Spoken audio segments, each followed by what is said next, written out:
High everyone, आज चाहिँ हो हाम्रो गार्डनिङ सिजको एपिसोड 4 र आज हामीले चाहिँ हाम्रो टपिक रहेको छ माटोको क्वालिटीलाई कसरी इम्प्रुभ गर्ने। अब हामीले माटो लिएर आएको माटोलाई त्यसको क्वालिटीलाई हामीले कसरी इम्प्रुभ गर्न सकिन्छ आज हामीले यस भिडियोमा डिस्कस गर्नेछौँ। सबैभन्दा पहिला अब हामीले चाहिँ माटो सिलेक्ट गर्दाखेरि अब हामीले पहिला पनि भिडियोमा भनेअनुसार हामीले चाहिँ राम्रो खाले माटो कालो माटो चाहिँ प्रयोग गर्नुपर्छ र यदि चाहिँ त्यो खाले माटो पाइएन, राम्रो माटो पाइएन भने चाहिँ अब हामीले माटोलाई कसरी इम्प्रुभ गर्ने त। सबैभन्दा पहिला चाहिँ हामीले अर्ग्यानिक म्याटर त्यो हामीले लिएर आएको माटोमा चाहिँ अर्ग्यानिक म्याटर चाहिँ एड गर्नु पर्यो। जस्तो कि हामीले अब राम्रो खाले मोल मजाले पाकेको एकदमै राम्रो खाले मोलहरू चाहिँ प्रयोग गर्नु पर्यो। माटो र मोल चाहिँ हामीले जस्तो बराबर मात्रामै प्रयोग गर्नु पर्यो ताकि चाहिँ त्यो माटोमा चाहिँ अर्ग्यानिक म्याटरको कन्टेन्टहरू चाहिँ बढेर जाओस् र अनि त्यसपछि चाहिँ बल्ल बिरुवाहरूले चाहिँ आफ्नो बिरुवालाई चाहिने तत्त्वहरू चाहिँ बल्ल त्यहाँबाट चाहिँ लिन सक्छ बिरुवाले।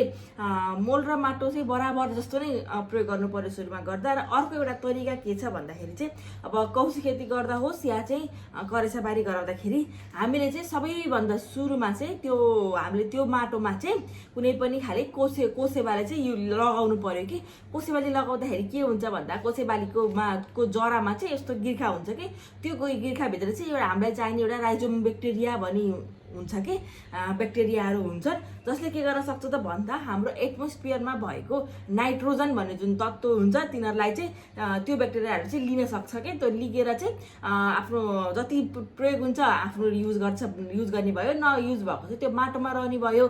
त्यसैले गर्दाखेरि चाहिँ हामीले चाहिँ सुरुमा ल्याएको माटोलाई चाहिँ हामीले कोसेबालीहरू लगाइयो भने चाहिँ अटोमेटिकली नै धेरै नै चाहिँ त्यसको सोइलको क्वालिटी चाहिँ आफै इम्प्रुभ पनि हुँदै जान्छ कि।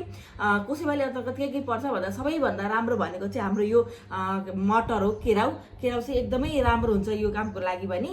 त्यसै गरी चाहिँ हामीले भट्ट प्रयोग गर्न सकियो, भट्ट लगाउन सकियो, बोडी होस् सिमी होस् यस्तो कोसेबालीहरू चाहिँ हामीले लगाइयो त्यो माटोमा सुरुमा कोसेबाली लगाइयो भने चाहिँ अटोमेटिकली नै नाइट्रोजनको मात्रामा जुन नाइट्रोजन हुन्छ त्यो चाहिँ त्यो माटोमा आउँछ है। त्यसै गरी चाहिँ हामीले अब अरू तत्त्वहरू जे थियो हामीले अगाडिको भिडियो पनि भनेका थियौँ।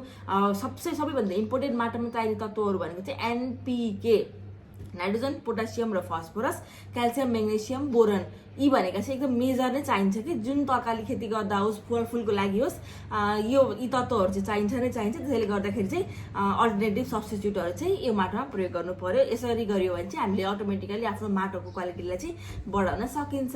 Thank you.